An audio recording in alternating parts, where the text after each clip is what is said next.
ধন আর মানুষের মনের মধ্যে একটা সম্পর্ক রয়েছে। সেই একই সম্পর্ক রয়েছে সুযোগ আর প্রয়াসের মধ্যে। মানুষ বলে যদি আমি একটু ধন লাভ করি তাহলে আমি কিছু করতে পারি। ধন বলে যদি তুই কিছু করিস তবে তোর কাছে আমি আসব। মানুষ বলে আমি কোনো সুযোগ পেলে তবেই তো চেষ্টা করব। আর সুযোগ বলে তুই প্রয়াস কর তবেই তো আমি দেখা দেব। সবসময় জীবনে সেই কামনা করবেন না যা আপনি অন্য কারোর থেকে বা এই সংসারের থেকে নিয়তির সাহায্যে পেতে পারেন। মনোসংযোগ করুন নিজের কর্মের ওপর। মনোসংযোগ করুন তার ওপর যা আপনার হাতে আছে। অনবরত চেষ্টা করুন, না কোনো আশা করে, না কোনো আকাঙ্ক্ষা নিয়ে। আর তারপর এই জীবনকে দেখুন, সে সফলতা হোক বা সুখ, সে ধন হোক বা হোক সুযোগ, সব নিজে থেকেই আপনার কাছে আসবে। রাধা রাধা। যখনই আমরা প্রসন্ন হই, কোনো শুভ অনুষ্ঠান থাকে, আমরা সাফল্য লাভ করি, আমরা সবার আগে আপনজনদের মিষ্টিমুখ করাই। আর এটা ভালোই। মিষ্টিমুখ করালে মনও মিষ্টি হয়ে যায়। কিন্তু এই মিষ্টতা শুধুমাত্র মিষ্টির মধ্যে থাকে না, কারণ এই স্বাদ নয়, এই এক অনুভূতি। জিহ্বার স্বাদ গলায় গেলেই শেষ হয়ে যায়, সেখানে অনুভূতির স্বাদ সারা জীবন মনে থেকে যায়। তাই আপনি যখনই আপনজনদের মিষ্টিমুখ করাবেন, শুধু সেই মিষ্টি দিয়ে কেন, যা কিছুক্ষণের জন্যই থাকে, সেই অনুভূতির দ্বারা, সেই মিষ্টি কথার দ্বারা, সেই মিষ্টি ব্যবহারের দ্বারা সবাইকে খুশি করুন। মানুষ সারা জীবন মনে রাখবে। না থাকবে কোনো তিক্ততা, আর না থাকবে কোনো শত্রুতা। দেখবেন এইভাবেই আপনি আরো একটা সুযোগ পেয়ে যাবেন মিষ্টি মুখ করার। রাধা রাধা। আপনি কখনো কোনো ইঁদুর দেখেছেন? তার সবসময় কিছু না কিছু চাই, ঠোকরাতে থাকে সারা দিন সারা রাত। কখনো আপনার রান্নাঘর থেকে কিছু নেবে, তো কখনো ভাড়ার ঘর থেকে কিছু নেবে। কখনো আপনার জামা ছিঁড়বে, কিছু তুলে নিজের গর্তে নিয়ে চলে যাবে। কিন্তু আপনি দেখুন, সে কখনোই সন্তুষ্ট হয় না, ওর পেট কখনোই ভরে না। ঠিক তারই বিপরীত হলো নদী। কারোর থেকে কিছুই নেয় না, শুধুই দান করে। নিজের জল এই প্রকৃতিকে বিলিয়ে দেয়, এই ধরাকে ভিজিয়ে বয়ে চলে, এই প্রকৃতিকে একটা নতুন জন্ম দেয়। আর এই নদী যে সবসময় শুধুমাত্র দান করে, আপনি দেখবেন এই নদী কখনোই খালি হয়ে যায় না। এটা থেকে আপনি কি শিখলেন? যে সবসময় ছিনিয়ে খায়, সে সবসময় অভুক্তই থাকে। যে ব্যক্তি সবসময় সবাইকে দান করে, তাকে এই ক্ষুধা কখনোই জ্বালায় না। যে ইঁদুর যে সবসময় ছিনিয়ে খায়, একলা হয়ে যায়, তার শত্রু তৈরি হয়। সেখানেই নদী যে সবসময় সবাইকে দান করে, তাকে মানুষ মা ভেবে তার পুজো করে। তাই ছিনিয়ে নয়, দান করাতে বিশ্বাস রাখুন। আর আসুন আমার সাথে ভালোবেসে বলুন, রাধা রাধা। ভাগ্য, কত সুন্দর শব্দ এই ভাগ্য। কিন্তু যতটা সুন্দর, ঠিক ততটাই রহস্যময় এই শব্দ। কখন কি হবে কেউ জানে না। লোকে বলে যে ভাগ্যে যা লেখা আছে তার চেয়ে বেশি কিছুই পাওয়া যায় না, তার চেয়ে কমও কিছুই পাওয়া যায় না। নিয়তির যা রচনা তা কখনো মোছা যায় না। কিন্তু কেউ এইটা বোঝে না যে নিয়তি আপনার কর্মের দ্বারা বদলায়। যদি আপনি শুভ চিন্তা করেন, শুভ কর্ম করেন, তাহলে নিয়তি আপনার সাথে খারাপ কিছু হতেই দেবে না। কখনো আকাশে পাখিদের দেখুন, তারা কখনো ভাগ্যের উপর নির্ভরশীল হয় না।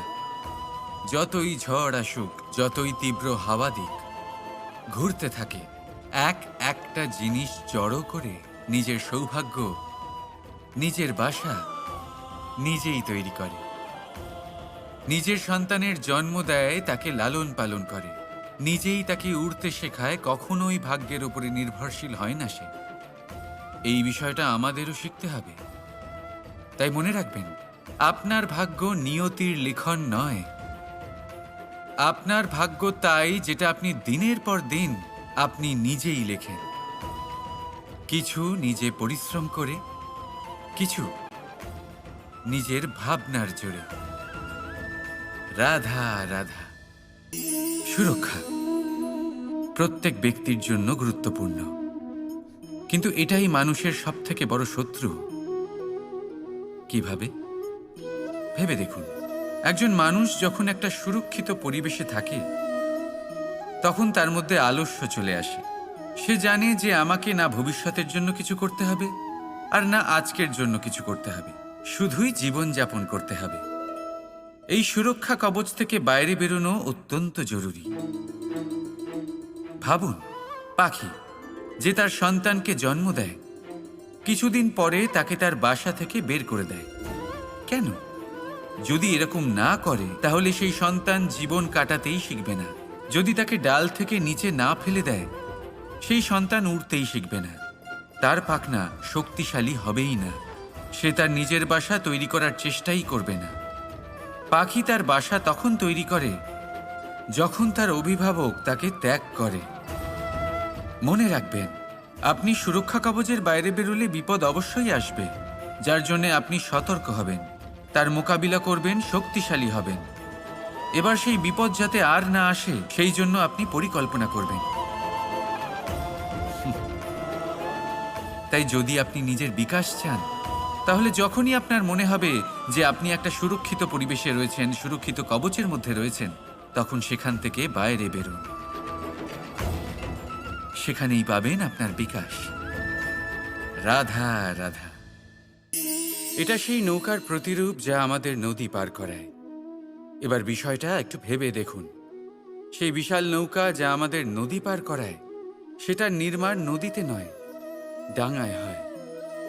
আর যদি আমরা এটাকে নদী অবধি পৌঁছতে চাই, তাহলে আমাদের দরকার পড়ে কোনো গরুর গাড়ির অথবা ঘোড়ার গাড়ির। তার সাহায্যে একে বহন করা হয়। এবার পথে যদি কোনো জলধারা আসে, কোনো নদী আসে, আর সেটাকে পার করতে হয়, তাহলে তখন সেই নৌকার ওপরে গাড়ি রাখা হয়, তারপর তাকে পার করা হয়। অর্থাৎ এই যাত্রা দুজনের সংযোগ ছাড়া সম্পূর্ণ হতেই পারবে না। সেই জন্যই এই প্রবাদ আছে, কখনো নৌকা তো কখনো গাড়ি। আমাদের সম্পর্কের মধ্যে অতি আবশ্যক, আমাদের সম্পর্কের মধ্যে অত্যন্ত গুরুত্বপূর্ণ হল সংযোগ। সবসময় একসাথে চলা, সংযোগ স্থাপন করা। সবসময় সুখী থাকবেন। রাধা রাধা। কোনো ব্যক্তির ব্যক্তিত্ব কিভাবে তৈরি হয়? আপনার কি মনে হয় যে ব্যক্তি জন্ম থেকে তার স্বভাব নিয়ে জন্মায়? নাকি আপনার মনে হয় যে এই প্রকৃতি ব্যক্তির জন্য তার নিয়তি রচনা করে? না, এরকম একেবারেই হয় না। আমি আপনাকে বোঝাচ্ছি। যখনই বৃষ্টি পড়ে কোনো বিন্দুর দিকে দেখবেন, এবার এই বিন্দু যেখানে পড়ছে তার উপরে নির্ভর করছে তারপর কি হবে। যদি এই বিন্দু পড়ে কোনো ক্ষেতের ওপরে, তাহলে কোনো নতুন ফসলের জন্ম দেবে। যদি সে গরম কড়াইতে পড়ে, তাহলে বাষ্পীত হবে। যদি সে কোনো সাপের মুখের ভেতরে পড়ে, তাহলে বিষ তৈরি হবে। ঝিনুকের ভেতরে পড়লে মুক্ত তৈরি হবে। যদি কোনো পাতার ওপরে পড়ে, তাহলে শিশির তৈরি হবে। একই বিন্দু, কিন্তু তার সঙ্গত তার ভবিষ্যৎ এবং ব্যক্তিত্ব নির্ধারণ করবে। এবার এটা তো শুধুমাত্র এক বিন্দু, তার কাজ হলো শুধুমাত্র পড়া। কোথায় সেটা সেও নির্ধারণ করতে পারে না। কিন্তু আপনি হলেন মানুষ। আপনি বাছাই করতে পারবেন যে আপনার সঙ্গী কারা হবে, কাদের সাথে আপনি মেলামেশা করে বড় হবেন। তাই তা ভালোভাবে করুন, কারণ এই নির্বাচন আপনার হাতে, কারণ এই জীবন আপনার। ভবিষ্যৎ আপনার। এবার আপনি মহান হতে চান কি না তার নির্ণয় আপনাকেই করতে হবে। আসুন আমার সাথে ভালোবেসে বলুন, রাধা রাধা। মানুষের স্বভাব হলো যে সে সবসময় নিজে বলতে চায়, কারুর কথা শুনতে চায় না। কিন্তু তার এই স্বভাব তাকে এক বিশাল বড় জ্ঞানের থেকে দূরে সরিয়ে রাখে, সামনের মানুষের ব্যক্তিত্বের জ্ঞানের থেকে দূরে। তাই যদি আপনি কাউকে চিনতে চান, কাউকে বুঝতে চান, তাকে থামাবেন না, শুধু বলতে দিন। কারণ একজন ব্যক্তির ব্যক্তিত্ব লুকিয়ে থাকে তার কথার মধ্যে, আর তার আসল পরিচয় লুকিয়ে থাকে তার শব্দের পেছনে। বলতে দিন, আস্তে আস্তে আপনি সব বুঝতে পারবেন। এটাই তফাৎ হলো একজন সাধারণ মানব আর একজন মহামানবের মধ্যে। এক যে কাউকে বলতে দেয় না, আর এক যে সবার কথা শোনে। তাহলে সিদ্ধান্ত আপনার, আপনি কি সাধারণ হতে চান না অসাধারণ? কারণ এই ভবিষ্যৎ আপনার। রাধা রাধা। ভাগ্য আর কর্ম, এই দুই এমন শব্দ যাকে ঘিরে সমগ্র সংসার। কেউ বলে আমার ভাগ্যে এটা ছিল না, যা পেলে আমার জীবন অন্যরকম হতো। কেউ বলে আমার গত জন্মের কর্ম নিশ্চয়ই এমন ছিল, যে কারণে এই জন্মে এরকম ভাগ্য পেয়েছি আমি। এই সব বাদ দিন আর একবার শান্ত চিত্তে ভাবুন। আপনি বুঝতে পারবেন যে ভাগ্য আর কর্ম এই দুই এই জন্মের। তফাৎ শুধুমাত্র এটাই যে যদি ভাগ্যের কথা বলা হয়, তাহলে আপনি এই ভাগ্যের থেকে যত বেশি আশা করবেন তত বেশি নিরাশ হবেন আপনি। কারণ এই আশা আপনাকে কর্ম করা থেকে আটকায়। যদি কথা বলা হয় কর্মের, তাহলে নিজের কর্মের প্রতি যত বিশ্বাস রাখবেন তত বেশি সফলতা আপনার কাছে আসবে। তাই একটা কথা মনে রাখবেন, ভাগ্য আপনার কর্ম নির্ধারণ করে না, কিন্তু আপনার কর্ম আপনার ভাগ্যকে অবশ্যই নির্ধারণ করে। রাধা রাধা।